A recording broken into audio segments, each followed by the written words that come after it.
क्या लग रहा है इस मैच के आने पहले? अगेन भाई I think a classic. And पहली बात तो मैं सोशल मीडिया टीम से वापस रिक्वेस्ट करूंगा कि फिर से एक तगड़ी सी रील निकालना जिसमें गंभीर और कोहली साथ में दिख रहे हो, क्योंकि लास्ट वाली बहुत ही ज्यादा अच्छी थी।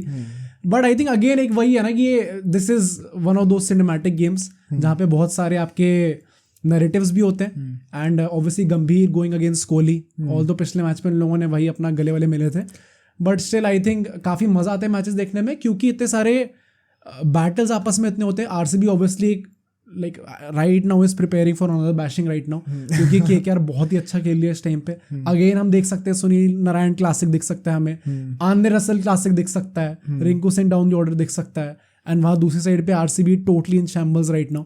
तो अगेन आई थिंक भाई बहुत एंटरटेनिंग मैच होना चाहिए and a very positive match for KKR fans, क्योंकि अगेन लास्ट में जब आरआर से हार के आ रहे हैं तो अब ये मैच चाहिए था आपको to regain your confidence and let's not get over confident. एक मैं बड़ी फनी चीज़ कहूँगा, तुमने गौतम गंभीर वर्सेस कोहली की बात करी। हम लोग हर बार जब प्रीव्यू करते हैं तो की बैटल्स की बातें करते हैं, तो उसमें ना कई सारे कमेंट्स आते हैं कि भाई आप उसको भूल गए गंभीर वर्सेस कोहली को की बैटल्स में। मैंने कहा भाई क्या मतलब गंभीर वर्सेस कोहली पिच पे थोड़ी खेलने वाले हैं, या तो दोनों मेंटोर हो या तो दोनों प्लेयर हो, तब समझ में आता है, या तो कैप्टन को लीडरशिप फिगर के हो। एक बंदा स्टैंड में बैठा है, एक बंदा फील्ड के अंदर, तो उनका की बैटल कहाँ से हो जाएगा? की बैटल्स जो मैं डिस्कस करता हूँ इसलिए होते हैं कि जो लोग पिच पे खेल रहे होंगे वो जब एक दूसरे के आमने सामने जाएंगे तो ऐसा कौन सा बैटल होगा जो कि गेम को चेंज कर सकता है। तो गंभीर वहां से बैठे बैठे कोहली और वहां पे खड़ा हुआ है, उससे कुछ नहीं होने वाला भाई, उससे कुछ नहीं होने वाला। ठीक है, now we'll discuss the first segment, we'll start with it, pitch and conditions. Eden Garden से मैच होने वाला है। If it was not clear already, Rajasthan ने क्लियर कर दिया है, टॉस जीतो और चेस करो। No target is big enough for Eden Gardens to not be chased.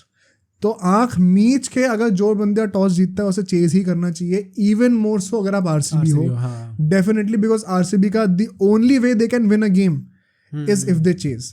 उसमें भी एक बहुत बड़ा इशू क्या है, ये है कि भाई चेस करते हो जब आप पहले बॉलिंग कर रहे होते हो तब की बॉलिंग इतनी घटिया है कि दूसरी टीम रिकॉर्ड ब्रेकिंग टारगेट खड़ा कर देगी, वो चेज होना इम्पॉसिबल ही हो जाएगा। तो आरसीबी के लिए बहुत ज़्यादा गंदा टाइम चल रहा है। मैं एक और चीज़ यहाँ पे कहूँगा, आरसीबी जब पहले बैटिंग करती है केकेआर के अगेंस्ट, पूरे हिस्ट्री में आईपीएल के सिर्फ 3 बार जीती आज तक। ओके 16-17 सालों में सिर्फ 3 बार ऐसा हुआ है कि आरसीबी पहले बैटिंग करके जीतती आ रही है। तो हिस्ट्री भी आरसीबी को यही कहेगी कि आप टॉस जीत के चेज ही करना, चाहे कुछ भी हो जाए। सेकंड सेगमेंट पे चलते हैं, which is the head to head record. मैं बड़े इंटरेस्टिंग तरीके से मैं इसमें घुसता गया, मुझे बड़ा मज़ा आ रहा था डिस्कस करने में, तो मैं 2-3 तरीके लेके आया हूँ। पहली बात तो टोटल जो मैचेस हैं 33 मैचेस हो चुके हैं इस साल का मैच मिलाकर। 19 बार केकेआर जीती है, 14 बार आरसीबी जीती है। तो ऑल्दो थोड़ा क्लोज है, बट ऑफ लेट राइवलरी बहुत वन साइडेड हो गई है। तो अगर वो लास्ट 3 सालों का देखें, plus the game that this year जो जीती है केकेआर, इन 3 सालों में केकेआर 7 में से 5 बार जीती है। ओके बहुत वन साइडेड मैच हुआ है, ठीक है। एंड जो आखिरी 3 मैचेस हुए इन दोनों के बीच में, वो भी केकेआर ही जीती है। तो बहुत वन साइडेड चलता आ रहा है। जब last time RCB Eden gardens में जीती थी वो 2019 में था, 5 साल पहले। ओके उसके बाद 1-2 साल तो कोविड की वजह से यहाँ पे हुआ भी नहीं था, but RCB has not one a game technically. कुछ ऐसा था ना रिकॉर्ड की 2016 से आरसीबी चिन्नास्वामी में भी नहीं जीती केकेआर से, तो 19 के बाद से ईडन गार्डन्स में भी नहीं जीती है फॉर सम रीजन। तो everything historically speaking favours KKR है, एंड इन सब जो हिस्टोरिकल रिकॉर्ड्स हैं सब न्यूट्रलाइज हो सकते हैं अगर आरसीबी टॉस जीत के बॉलिंग करे और एक डिसेंट टारगेट पर रिस्ट्रिक्ट कर दे, 200 से कम पे रिस्ट्रिक्ट कर दे, तो RCB genuinely has a chance. But यहाँ पे अब हम लोग प्लेइंग लेंस बनाएंगे जिससे हमें पता चलेगा कि क्या आरसीबी ऐसा कर भी सकती है कि नहीं। ठीक है, तुम बताना तुम्हें कोई चेंजेस चाहिए तो। पहले मैं आरसीबी की बात करता हूँ। टूरिंग टीम है, कोहली एंड डुप्लेसी ओपनिंग करेंगे for sure. Will Jacks 1 down पे आए गए बिकॉज अभी खेला 2 ही मैचेस हुए हैं एंड बॉलिंग भी कर लेता थोड़ी बहुत। मैक्सवेल ने मना कर ही दिया, तो एक लाइक टू लाइक रिप्लेसमेंट है वो। Patidar at number 4। I don't want to see anybody else. Patidar को जितना ऊपर बैटिंग करा सकते हो कराओ, वरना वेस्ट हो जाएगा। तो पाटीदार आइडिया तो नंबर 3 पे होना चाहिए, बट विल जैक्स क्योंकि नीचे बैटिंग नहीं करता, तो I think will have to compromise Patidar with at least 1 position, and number 4 पे आ जाएगा वो। उसके बाद मैं चाहता हूँ कैमरून ग्रीन वापस आए। Okay, would you agree on that? मतलब ऑनेस्टली अगर कैमरून ग्रीन नहीं आता तो उसकी जगह कौन खेलेगा? वो लोकी फर्गसन होने वाला था जो कि पिटा। अच्छा वो तो पिटा था भी था। ओके, केकेआर में था ना सीजन। हाँ राइट। नहीं हाँ, आई थिंक कैमरून ग्रीन को वैसे भी like just because of the lack of options available, आपके पास ऐसा कोई तगड़ा प्लेयर है भी नहीं जिससे आप रिप्लेस कर सकते हो उसको, तो might as well play Cameron Green भाई। क्यों है, मैं एक चीज़ एक्सप्लेन आगे भी करूंगा मैं कैमरून ग्रीन क्यों लिया, but I think Cameron Green को लेना चाहिए, उसको थोड़ा अनफेयरली ट्रीट करा गया। इसके बाद दिनेश कार्तिक ऑफ कोर्स, फिर महिपाल लोमरोर आ जाएगा हमारे, उसने भी अच्छा परफॉर्म करके दिया recently. Vijay Kumar Vyshak because of lack of options and he has been one of the better bowlers. Reece Topley, Lockie Ferguson और रीस टॉपली में से मेरे ख्याल से मैं रीस टॉपली के पास जाऊंगा, ठीक है। सिराज को मैं वापस लेके आऊंगा, would you agree on that? हाँ।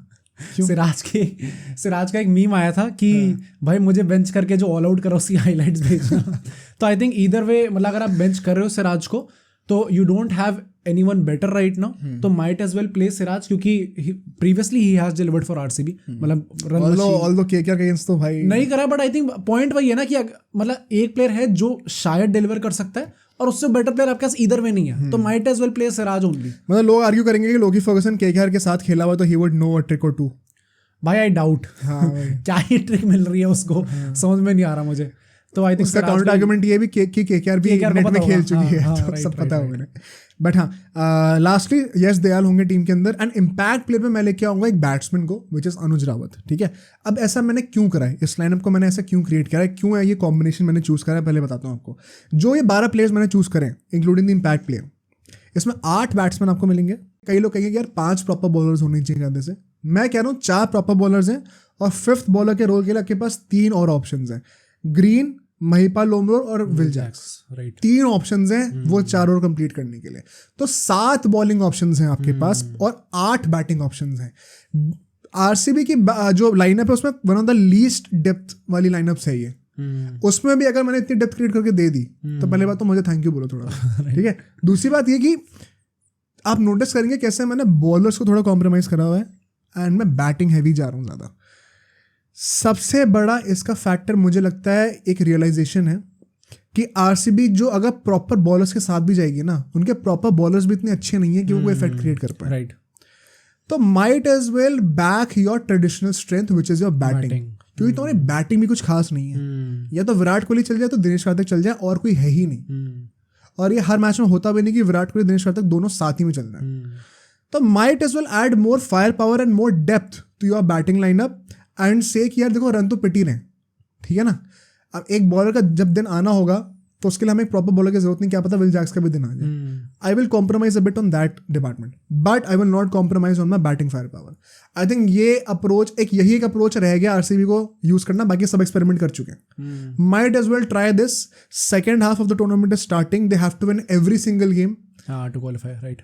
लास्ट मैच में इन लोगों ने जो एक्सपेरिमेंट किया था कि सारे इंडियन अनकैप्ड प्लेयर्स ले आए थे मिडिल ऑर्डर में, उनसे एक्सपेक्ट कर रहे थे कि एसआरएच का रिकॉर्ड तोड़ेंगे। कई लोग कहेंगे भाई 250 रन तो बन ही गए, बट वो कैसे बने सब जानते हैं, and it does not represent the true picture for RCB's batting. I think batting में they need some foreign experience, इसीलिए मैं कैमरन ग्रीन को भी लेके आया हूँ, प्लस वो बॉलिंग भी कर सकता है एंड बैटिंग में फायर पावर भी ऐड करेगा। I am saying for RCB don't worry about the bowling lineup, because तुम वरी करके भी कुछ नहीं उखाड़ने वाले, पिटना तो है ही तुम्हें। Might as well invest on your batting. Would you agree on this? I think मैं भी यही कहूंगा, क्योंकि मेरे दिमाग में भी ये चीज़ थी एक्चुअली, इसलिए मैं एम्पायर प्लेयर में भी अनुज रावत को लेके आ रहा हूँ, एक 5th बॉलर को लेके नहीं आ रहा। हाँ, मतलब मेरे दिमाग में ये चीज़ इसलिए थी क्योंकि नो मैटर आप कितना बड़ा टारगेट खड़ा कर दो या फिर आप पहले बॉलिंग ले लो and try to restrict them to a low total, भाई वो पॉसिबल ही नहीं लग रहा। मतलब अगर आपको ब्लेम करना भी है ना, आप टू सम एक्सटेंट कर लो भाई बैटिंग को ब्लेम, कि भाई लोग ज्यादा रन नहीं बना रहे, 200 रन नहीं पहुंच पा रहे, रेयरली 200 रन पहुंचते हैं। ऑल्दो पिछले मैच में 260 समथिंग पहुंच गए थे, बट रेयरली 200 क्रॉस कर रहे हैं लोग इस सीजन में। बट द पॉइंट इज कि बॉलिंग इतनी गंदी है कि भाई वो 200 मुंबई इंडियंस के अगेंस्ट क्या हुआ था भाई, 15 ओवर में चीज करवा दिया मैच, 190 समथिंग पहुंच गए। पिछला मैच शायद पहली बात है जब लोगों ने 200 क्रॉस कराया, राइट। 190 समथिंग आप पहुंचो, उसको आपने 15 ओवर में करा दिया। दैट मीन्स अगर आप बैटिंग अगर आपकी 230 240 बना देती, which is a very good score, वो भी आप करवा देते। तो पॉइंट इस कि आपकी बॉलिंग तो बहुत ही ज्यादा घटिया है, तो बस आप बैक कर सकते हो तो सिर्फ अपनी बैटिंग को ही कर सकते हो इस टाइम पे। तो वही है कि अगर आप बॉलिंग आ भी जाती है और लंबा स्कोर बनाते भी हैं तो मे बी और batting can save you, although I still think कि वो भी इस टाइम पे क्लोज नहीं है। प्लस बात ये भाई कि केकेआर की बैटिंग इस तरीके की है कि राजस्थान की बॉलिंग लाइनअप को नहीं बख्शा। हाँ, 220 बना दी इसी ग्राउंड पे, तो आरसीबी की बॉलिंग लाइनअप को बख्शने वाले हैं क्या? हाँ, दोनों टीम्स को जब हम बैटिंग करते हुए देखते हैं ना, केकेआर के बैटिंग करते हुए देख के ही लगता है विकेट गिर रहे हैं भाई, वो 10 की जो रन रेट है वो मेंटेन्ड है। ये फिल सॉल्ट ने बोला है अभी इंटरव्यू में कि हम ड्रेसिंग रूम में कोई भी बंदा ये डिस्कस नहीं करता कि ऑरेंज कैप जीतनी है। हाँ, ओके। सब डिस्कस करते हैं कि हमें अपना रोल खेलना और टीम का टोटल जितना आगे ले जा सकते हो उतना लेके जाना। मतलब वो गिरते जाएंगे ना विकेट तो भी वो रन रेट मेंटेन रहेगी। आरसीबी का फेजेस में गेम चलता है, क्या पता पावर प्ले तो ऑब्वियसली करना स्टार्ट होगा। नहीं तो कोहली खेलने में तो पूरे 20 ओवर जाता है भाई अभी लास्ट मैच जैसे हुआ था उसमें तो देखा था 200 की स्ट्राइक रेट से खेला था वो, तो पावर प्ले गंदा जाएगा, फिर बीच में मिडिल ओवर्स तो 6 से 10 में तो यूजुअली गंदे ही जाते हैं, फिर धीरे धीरे कोहली भी पेस पकड़ेगा तो फिर 10 to 15 अच्छा चला जाएगा, फिर आखिरी के 5 ओवर में फिर से ही लोग पागल हो जाएंगे। तो वही है कि फेज में गेम चलता है, एकदम स्मूथली फंक्शन नहीं करती पूरी। प्लस वो तुम क्या पागल हो जाएंगे आखिर के 5 ओवर में, वो पूरा डिपेंडेंट है कि विराट कोहली का अंदर टिका है तो, और प्लस दिनेश कार्तिक, राइट। यहाँ पे है कि भाई रिंकू है, रसल है, उससे पहले अगर इनमें से कोई मिडिल ऑर्डर में से कोई टिका हुआ तो वो मारता रहेगा, नारायण टिक गया तो वो तो पेलता ही रहेगा, रघुवंशी मार रहा है, रघुवंशी भी मार रहा है आके, तो वो थ्रू आउट है वो, तो कोई कंपैरिजन है ही नहीं। तो might as well try to back yourself and outscore the opposition. KKR पे चलते हैं जल्दी से। केकेआर के लाइनअप में ज़्यादा चेंजेस करने नहीं वाला। मेरे हिसाब से नारायण एंड सॉल्ट ओपनिंग करेंगे, रघुवंशी 1 डाउन पे आने चाहिए। नंबर 4 पे Shreyas Iyer, I would still continue. I think कोई भी कहेगा नहीं खेला तो सेंसी नहीं, कैप्टन है भाई वो, तो वो तो खेलेगा ही खेलेगा। अब जो मिडिल ऑर्डर है इसमें थोड़ा आप लोग ऑर्डर बैटिंग का ऊपर नीचे कर सकते हैं डिपेंडिंग ऑन सिचुएशन। तो basically Ramandeep, Venkatesh Iyer, Rinku and Russell, ये 4 लोग आएंगे। इसके बाद कई लोग वेंकटेश अय्यर पे क्वेश्चन करेंगे, उसके बाद मेरे लिए थोड़ा सा इंटरेस्टिंग थॉट्स है वो मैं शेयर करूंगा अभी। इसके बाद हर्षित आना चाहिए। चमीरा को मैं लेके आऊँगा स्टार्क की जगह इस मैच में। आई थिंक आधे मैचेस होने वाले, अब तुम्हें काफ़ी टाइम मिल गया परफॉर्मेंस का, प्लस स्टार्क खुद भी रेस्ट लेगा ही इवेंचुअली, वर्ल्ड कप आने वाला है। आई थिंक चमीरा को लाने का टाइम आ गया, तो मैं चमीरा को लेने वाला हूँ स्टार्क की जगह पे। वैभव को मैं अभी एक और चांस दूंगा, तो मैं वैभव को टीम में रखने वाला हूँ। इम्पैक्ट प्लेयर पे मेरे पास आएंगे वरुण चक्रवर्ती। ओके, तो once again if you see इस बैटिंग ऑर्डर में नंबर 9 तक लोग बैटिंग कर सकते हैं, हर्षित राणा तक काफ़ी डेप्थ है बैटिंग की, और बॉलिंग ऑप्शंस भी यहाँ पास चमीरा, वैभव, वरुण, हर्षित, रसल, रमनदीप, वेंकी, मतलब 7-8 ऑप्शंस हैं आराम से। नारायण 8 ऑप्शंस हो गए बॉलिंग के, तो डेप्थ की तो कोई टेंशन है ही नहीं। अब यहाँ पे कई लोग कहेंगे कि यार सुयश शर्मा कहाँ है आजकल। मैं पर्सनली टेम्प्टेड हूँ सुयश शर्मा को ट्राई करने का instead of Vaibhav Arora. Okay, Vaibhav has not been that impressive, ठीक है। The only problem is Suyash Sharma को मैं क्यों नहीं करूँगा वैभव की जगह पे इस मैच में, क्योंकि स्टार्क ऑलरेडी नहीं होगा मेरे लाइनअप में। दैट मीन्स कि चमीरा अब लीड करने वाला है बॉलिंग लाइनअप को, उतना एक्सपीरियंस उसके पास है नहीं जितना स्टार्क के पास है। तो अगर आप एक और पेसर ऑलरेडी कम कर दे रहे हो वैभव में, तो दैट वुड मीन कि there is more dependency on Russell as a pacer also to compensate for the lack of Starc and Vaibhav Arora, क्योंकि चमीरा अकेले इन दोनों की कमी पूरी नहीं कर पाएगा भाई, Right. बहुत अनफेयर एक्सपेक्ट करना। तो रसल के ऊपर रिस्पॉन्सिबिलिटी बढ़ जाएगी। अब क्या आप एकदम से उसको वो रिस्पॉन्सिबिलिटी बढ़ाना चाहते हो? एकदम से, हाँ राइट। 1-2 मैचेस से उसने सिर्फ 2 ही ओवर डाले, तो for that reason I think Vaibhav और स्टार्क में से कोई एक तो रहेगा ही टीम में। तो आई थिंक वैभव वहाँ पे रहने वाला है, बट इसका एक सोल्यूशन है, बताता हूँ अभी। पहली बात तो वेंकटेश अय्यर को क्या खेलना चाहिए अगला मैच, तुम्हें क्या लगता है? उसने लास्ट टाइम आरसीबी के अगेंस्ट 50 मारी थी। आई डोंट थिंक कि केकेआर को इस टाइम पे अपने लाइनअप से बहुत ज़्यादा चेंजेस करने की ज़रूरत है, क्योंकि either way if someone is not performing say the like of Shreyas Iyer, जैसे लोग कह रहे हैं कि वो उतना अच्छा नहीं खेल पा रहा, वो अनटचेबल है, लेकिन वो कैप्टन है भाई, कैप्टन है। Plus I think either way when you have a winning formula right now, तो आपको उसको कंटिन्यू रखना चाहिए। एंड इस टाइम पे आप अपने सबसे एक्सपीरियंस बॉलर हटा भी रहे हो, तो जो प्लेयर्स ऑलरेडी अब तक खेलते हैं, आई थिंक ज़्यादा एकदम से सारे चेंजेस करने की भी ज़रूरत नहीं है विनिंग टीम से। तो आई थिंक अगर उसको चांस दे भी रहे हम लोग अपना वेंकटेश अय्यर को, तो यही मैच है भाई, यहाँ पे आप कॉन्फिडेंस रीगेन करो अपना। पिछले मैच में भी आप यहाँ पे चले थे, तो आई थिंक ऐसे ही मैचेस होते हैं यार, यहाँ पे अगर आप खेल के अपना फॉर्म रीगेन करते हो तो वो थ्रू आउट द सीजन फिर कैरी ऑन करेगा। अब यहाँ पे पहली बात तो मैं ऐड कर दूँ इसमें, मुझे लगता है कि वेंकटेश अय्यर वैसे भी खेलेगा बिकॉज गंभीर उस टाइप का बंदा है नहीं जो कि लोगों को बेंच कर दे आसानी से। उसने रिसेंटली अपने इंटरव्यू में भी कहा था कि the most important thing for him कि उसके प्लेयर्स परफॉर्म करें, उसके लिए क्या होता है, the freedom from fear of failure and basically the freedom from the fear of getting benched. अगर वो डर नहीं ना बंदे के दिमाग में, तो फिर वो खुल के खेलेगा। एंड वो अगर वो बेंच कर देगा वेंकी को इस टाइम पे, तो वो डर एग्जैक्टली वो प्रमोट कर रहा है। आई डोंट थिंक गंभीर वो जाने वाला है उस चीज़ के against, and I think he would even back Starc right now. मुझे नहीं लगता कि चमीरा स्टार्ट करने वाला है स्टार्क के ऊपर, मुझे लगता है स्टार्क अभी भी खेलेगा। वो मैं कह रहा हूँ कि मैं चाहता हूँ ऐसा, बट मुझे लगता नहीं कि स्टार्क को बेंच किया जाएगा। तो स्टार्क और वेंकी आई थिंक होने वाले टीम के अंदर। यहाँ पे मैं 2 थॉट दूंगा आपको, सबको सोचने वाले, ध्यान से सोचना इसके बारे में, बहुत ध्यान से सोचना। 2 अलग अलग स्ट्रैटेजीज हैं जो अगर वेंकी को हटाना तो हम लोग यूज़ कर सकते हैं। पहली स्ट्रैटेजी क्या है, जो लोग कह रहे हैं कि हमें वैभव भी चाहिए क्योंकि मैंने लॉजिक एक्सप्लेन करा, बट हमें सुयश शर्मा को कॉम्प्रोमाइज़ नहीं करना, हमें सुयश शर्मा भी चाहिए, उनको एंटरटेन कैसे करा जाए। बड़ा इंटरेस्टिंग थॉट है। वेंकटेश अय्यर को टीम में स्टार्ट मत कराओ, इम्पैक्ट सब लो, सुयश शर्मा को टीम में स्टार्ट करो। क्या होता है जब बैटिंग, मान लो केकेआर की बैटिंग पहले आ गई तो वेंकटेश अय्यर स्टार्ट करेगा और फिर सेकंड इनिंग्स में मान लो कोई सब ऑफ हो जाएगा कोई बैट्समैन और फिर वरुण चक्रवर्ती अंदर आ जाएगा, है ना। अब मैं क्या कह रहा हूँ कि वरुण चक्रवर्ती को या फिर सुयश शर्मा का जो भी है एक बॉलर को स्टार्ट करा दो पहले से ही। जो हमारे लाइनअप इम्पैक्ट प्लेयर के आने के बाद बॉलिंग के टाइम पे होती है उसको टॉस जब बैटिंग करो तभी उसी टाइम पे ले आओ। Basically you are playing a batsman shot जब आप बैटिंग कर रहे हो। अब क्योंकि केकेआर की बैटिंग में इतनी डेप्थ ऑलरेडी है, क्या पता वेंकटेश अय्यर तक की बैटिंग आने की नौबत ही ना है। ओके तो अगर नौबत नहीं आई तो अब आप बॉलिंग करते हो इम्पैक्ट प्लेयर में एक और बॉलर ला सकते हो। समझ रहे हो? I hope it is clear. तो कहाँ मान लो अगर हम लोग वेंकटेश अय्यर को सेकंड इनिंग्स में सब ऑफ करके वरुण चक्रवर्ती को ला रहे हैं, now what we can do is कि वेंकटेश अय्यर को स्टार्टिंग से ही बैटिंग के वक्त भी प्लेइंग एंड में मत रखो and start with Varun Chakravarthy in the lineup. Extra bowler आपने रखा पूरा बॉलिंग के लिए मूव है मतलब। एंड अगर मान लो वेंकटेश अय्यर तक की बैटिंग आई ही ना, जरूरत ही ना पड़ी, तो अब हम सुयश शर्मा को भी टीम के अंदर ले आएंगे तो 3-4 एक्स्ट्रा बॉलर हमारे पास हो गए। अगर जरूरत पड़ गई वेंकटेश अय्यर की तो जो एक बैट्समैन ऑलरेडी आउट हो चुका है उसको सब ऑफ करके वेंकटेश अय्यर को ले आओ। ओके तो कोई फर्क ही नहीं पड़ता, कोई प्रॉब्लम ही नहीं है। आई मीन हम लोग ये डिट्टो सेम चीज के लिए हमने लास्ट ईयर केकेआर को क्रिटिसाइज किया। नहीं ये नहीं किया था। दिस इज द स्ट्रैटेजी जो कि राजस्थान रॉयल्स भी इंप्लीमेंट कर रही है। ये बहुत तगड़ी स्ट्रैटेजी है। This is the best way to use the impact player rule. तो ये तो अगर जो टीम कर पा रही पुल ऑफ, ये तो hats off to them. I think KKR try कर सकती है। ओके ये गैम्बल होता है। गैम्बल भी क्या है बेसिकली, आप क्या कह रहे हो कि अगर वेंकटेश अय्यर की जरूरत पड़ भी गई तो आप एक बैट्समैन जो कि ऑलरेडी आउट हो चुका है उसको सब ऑफ कर दोगे तो फिर बॉलर कम हो जाएगा जब हम लोग जाएंगे। नहीं होगा ना कम। अच्छा कि हम ऑलरेडी एक्स्ट्रा बॉलर लेके चल रहे हैं। अच्छा बॉलिंग के टाइम पे जिस बंदे को हम इम्पैक्ट सबकी तरह अंदर लाते हैं वो टीम के अंदर ऑलरेडी स्टार्ट कर रहा है। राइट फिर चेस करते हो तो हम एक और बॉलर ऐड कर सकते हैं अगर वेंकटेश अय्यर की बैटिंग ही ना है तो। अच्छा समझ रहे हो? तो बॉलिंग ऑप्शंस कम नहीं होंगे, रहेंगे तो उतनी बढ़ने का चांस है। दूसरी बात, अगर आपको इतना दिमाग नहीं लगाना है तो एक सिंपल सब एक और क्या हो सकता है, वेंकटेश अय्यर की जगह अनुकूल रॉय को खिला सकते हैं। बिकॉज वेंकटेश अय्यर आजकल ऊपर बैटिंग कर नहीं रहा है, नीचे बैटिंग तो अनुकूल रॉय भी कर लेगा, plus left arm off spin डालता है।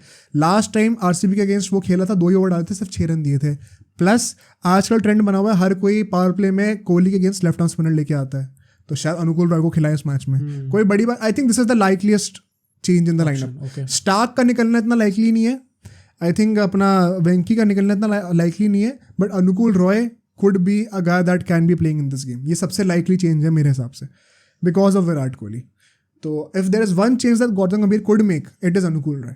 बट ये जो पहला वाला जो थॉट था मेरा कि वेंकटेश अय्यर को बेंच करके ऑलरेडी एक एक्स्ट्रा बॉलर खिला लो टीम में, आई थिंक वो एक बहुत ही बढ़िया थॉट है जो कि अगर इंप्लीमेंट कर पाए आप तो वो राजस्थान रॉयल्स वाले लेवल का। प्लस केकेआर का जैसा लाइनअप है, जो भी टीम को अपोजिशन है वो अफोर्ड कर सकते हैं। ऐसा नहीं कि बैट्समैन शॉर्ट है, राजस्थान के पास बैट्समैन इतने ज़्यादा नहीं है तब भी वही चीज़ कर लेते हैं, तो केकेआर तो कर ही सकती है। तो ये सोचने वाली बात है, सब सोच के अपने कमेंट से शेयर करना। थोड़ा मुश्किल लग रहा हो समझने में तो दोबारा रिवाइंड करके देख सकते हो सेक्शन। मूविंग ऑन, की बैटल्स क्या होने वाले हैं, ठीक है। मैं 4 की बैटल्स बताऊंगा बड़ी जल्दी। पहला of course once again it will be Kohli versus Narine. Would you agree with that? हाँ डेफिनेटली। प्रॉब्लम होती है कोहली को उसके अगेंस्ट, प्लस कोहली के लिए रन मारना बहुत इंपॉर्टेंट होगा अगर आरसीबी स्टैंड करती है मैच जीतना। मैं इसमें एक चीज़ ऐड करूंगा, कोहली वर्सेस नारायण या फिर अनुकूल, डिपेंडिंग ऑन खेल रहा है कि नहीं। क्यों? क्योंकि नारायण का अभी तक ईडन गार्डन्स पर रिकॉर्ड स्टुपेंडस रहा है। वो लास्ट ओवर में उसने वो बाउंड्रीज खाई है पॉवेल से, वरना अभी तक वो पिटा ही नहीं, एक बाउंड्री नहीं कंसीड करी उसने ईडन गार्डन्स में इस साल। तो Narayan versus Kohli would be great. अनुकूल रॉय अगर खेलता तो नेचुरली एक लेफ्ट आर्म स्पिनर है, I would love to see him bowling in the power play against Virat Kohli, देखने में बड़ा मजा आएगा। अगर विराट कोहली जल्दी आउट होता है तो भाई आधे रन हम लोग खा सकते हैं। हाँ। बहुत बड़ी प्रॉब्लम है। तो I think this will be a battle that matters a lot in the game. Second is going to be Dinesh Karthik versus Harshit Rana या फिर स्टार्क, जो भी बॉलिंग करने वाला डेथ में, डिपेंडिंग ऑन के स्टार्क खेलता है कि नहीं। बिकॉज इन दोनों ने बहुत ही घटिया डेथ बॉलिंग करी है राजस्थान रॉयल्स के अगेंस्ट, एंड दिनेश कार्तिक अभी अनरियल फॉर्म में। दिनेश कार्तिक का गोल्डन चांस है कि अगर आरसीबी 150 का टारगेट अचीव करने वाली थी उसको बढ़ा के 180 तक लेके चले। राइट। Single handedly. मैं एक बात बड़ी ऑनेस्टली कहूंगा, विराट कोहली के पास ऑरेंज कैप है। जो बैट्समैन सबसे अच्छे निक में लग रहा है ना, निक या फिर फॉर्म कह लो, वो विराट कोहली नहीं है। हाँ राइट, दिनेश कार्तिक है। मतलब आई थिंक वही पॉइंट है ना कि विराट कोहली को अगर आप देखोगे उसकी बैटिंग भी, जो भी अच्छे नॉक्स में आए हैं, आपको एक्चुअली में देख के लगेगा नहीं कि बैट्समैन भाई बहुत बड़ी आई प्लीजिंग बैटिंग हुई है। एक्चुअली विराट कोहली का सीन पता क्या, वो इस लेवल पे पहुंच चुका है ना। कुछ बैट्समैन ऐसे होते हैं जो कि इस लेवल पे पहुंच जाते हैं कि जब वो बहुत अच्छे फॉर्म में नहीं होते ना तभी वो रन बनाना चाहते हैं। हाँ राइट, वो एक अलग लेवल होता है। वो सचिन के लिए था, कई रोहित शर्मा के लिए कुछ इफेक्ट तक है वो, although I think Rohit Sharma के साथ उतना नहीं है वो चीज़। जो लेजेंडरी बैट्समैन होते हैं उनको पता होता है कि even on the bad days they just know the way they have to score runs. वो एक टेम्पलेट बैठ जाता है दिमाग में. तो विराट कोहली के साथ वो चीज़ हो चुकी है, उस लेवल पे आ चुका है. He does not need to be in great form to score 50. Dinesh Karthik का जो फॉर्म है ना, लेकिन वो मैं जेन्युइनली बता रहा हूँ, कोहली का भी वो फॉर्म नहीं है.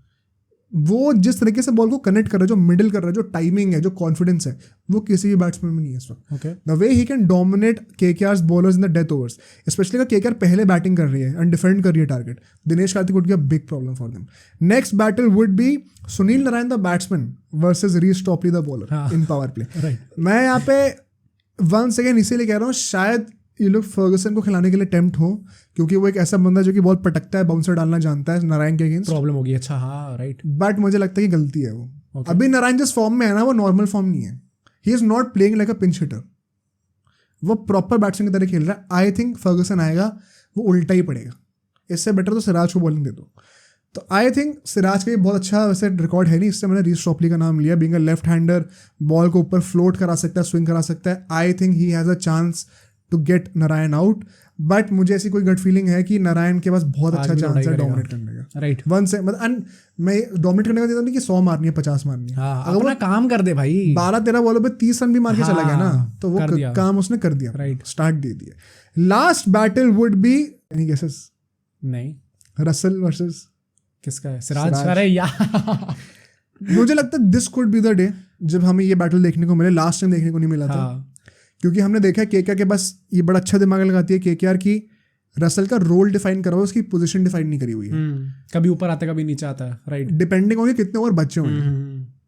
जब फिनिशर का रोल जरूरत, अगर मान लो कि 15 ओवर तक से एक ही विकेट गिरा है, तो जब विकेट गिरेगा तो 2 डाउन पे आएगा रसल. अगर 10 ओवर में 5 विकेट गिर चुके हैं तो फिर भी रसल बैटिंग करने नहीं आएगा, वो नंबर 8 पे आएगा फिर. तो उसका रोल डिफाइंड है, पोजीशन डिफाइंड नहीं है. I think this could be that game जहाँ पे केकेआर कितने विकेट गिरते नहीं है, इसकी वजह से रसल ऊपर बैटिंग करने के लिए आएगा एंड सिराज को डेथ ओवर्स में फेस करेगा. क्या होता है देखने में बड़ा मजा आएगा. दैट कुड, जैसे मैंने दिनेश कार्तिक के लिए कहा ना डेथ ओवर्स में, वैसे हमारे लिए रसल है वो बंदा. I am picking him over even Rinku in this game. देखते हैं क्या होता है. Moving on to the last segment which is the predictions. क्या लगा है? आई थिंक मैं यही कहूँगा कि गंभीर का जो इंटरव्यू मैंने देखा था last time when these two teams clashed against each other, कि भाई वो बंदे को दिमाग में है कि ये टीम से तो हारना ही नहीं है, वो तोड़ के रखना है. तो आई थिंक वो चीज़ कंटिन्यू होगी, स्पेशली गिवन द फैक्ट कि केकेआर कितने अच्छे फॉर्म में एंड आरसीबी कितने गंदे फॉर्म में. वो it is just going to add on it. तो मैं यही कहूँगा कि I think it is going to be a very one sided win for KKR. I don't think one sided win. ये लास्ट में भी वन साइडेड ही थी, and I think इस बार भी आई डोंट थिंक कुछ ज़्यादा प्रॉब्लम होने वाली है केकेआर को, just because of the fact कि कितनी अच्छी टीम है एंड कितने अच्छे फॉर्म में है एंड कितना अच्छा मेंटोर है इस बार. How does RCB win this game? क्या सिचुएशन में जीत सकते हैं? See, first of all toss जीतना बहुत क्रूशल होगा, एंड अगर चेस करने में आते हैं तो अगेन एज यू सेड कि सबसे ज़्यादा अच्छा चांस तभी है जब ये लोग चेस कर सकते हैं. बट चेस करने के टाइम पे भी देन कोहली एंड अपना डुप्लेसी दोनों को अच्छा स्टार्ट देना पड़ेगा. बीच में आई थिंक बहुत इंपॉर्टेंट होगा कि बीच में मिडिल ऑर्डर में जो प्लेयर्स है उनसे कुछ ना कुछ कॉन्ट्रीब्यूशन है. ऐसा ना हो कि एकदम ही सब लोग 0 पे टिल्ले पे आउट हो गए सब लोग. तो आई थिंक कैमरॉन ग्रीन यहाँ पे अच्छा कुछ भी कंट्रीब्यूशन करे. Dinesh Karthik will be very important down the order. तो आई थिंक इन सब प्लेयर्स का may be another 50 from Rajat Patidar, who knows. अगर इनसे थोड़े थोड़े कंट्रीब्यूशन मिलते हैं एंड सपोर्ट मिलता है, प्लस आई थिंक मतलब ऐसे depends, but I think Kohli का थोड़ा टिकना जरूरी होगा थोड़े टाइम तक, एंड थोड़ा रन्स भी उसी हिसाब से बनाने पड़ेंगे उसे. मुझे लगता है कि the only way RCB has even the slightest the chance is if they win the toss and bowl first. Chase करना, अगर पहले बैटिंग आ गई, I don't think there is any chance कि आरसीबी मैच जीतने वाली है. पता नहीं, मुझे ऐसा लग रहा है personally, unless and until 250 run बना दे, बट वो भी बहुत अनलाइकली है. केकेआर के लिए मैं कहूँगा, ऑल्दो कई लोग केकेआर के फैंस भी कहेंगे कि यार हम भी तो पिछला मैच हार के आ रहे हैं. आरसीबी भाई पिछले 5 मैचेस हारी और हारी नहीं, ह्यूमिलिएट हुई है. हमारे क्लोज लॉस थी पिछली वाली. There is no excuse for KKR to not win this game. जो टीम हर टीम से पिटते जा रही है, वो केकेआर को हरा देना तो मैं सच बता रहा हूँ, मैं डूब के मर जाऊंगा अगर केकेआर हार गई तो. मैं एज अ केकेआर फैन मैं नहीं झेल सकता कि आरसीबी मुझे घर पे आके हरा रही है जब इतने गंदे फॉर्म में. तो बहुत इससे बड़ी बेइज्जती मेरे लिए कोई नहीं है. तो with all due respect to RCB, KKR has no excuse to not beat RCB and virtually confirm their elimination from this year's IPL, make them the first team that are officially out as well. तो नहीं, hated नहीं, मतलब भाई मैं भाई अगर do or die situation है तो मैं तो अपने आप को ही बचाऊंगा ना. तो अभी इट इज बैड कि विराट कोहली मेरी टीम के हाथों वर्चुअली आउट हो रहा है, बट अगर मैं आउट होने वाला हूँ तो मैं तो पहले अपने आप को ही बचाऊंगा ना. गोली को सर पे तान के रखो तो क्या करोगे? राइट. तो ऑफ कोर्स आई थिंक कि KKR should be winning this. If they don't, I will be genuinely surprised. अब सोचो अगर एक क्लिप इतनी बढ़िया थी तो पूरा का पूरा पॉडकास्ट कितना बढ़िया होगा। तो अगर आपको इसी क्लिप का पूरा पॉडकास्ट देखना है तो यहाँ पे क्लिक करिए, और अगर आपको ऐसे ही और क्लिप्स बिंज वॉच करनी है तो यहाँ पे क्लिक करिए।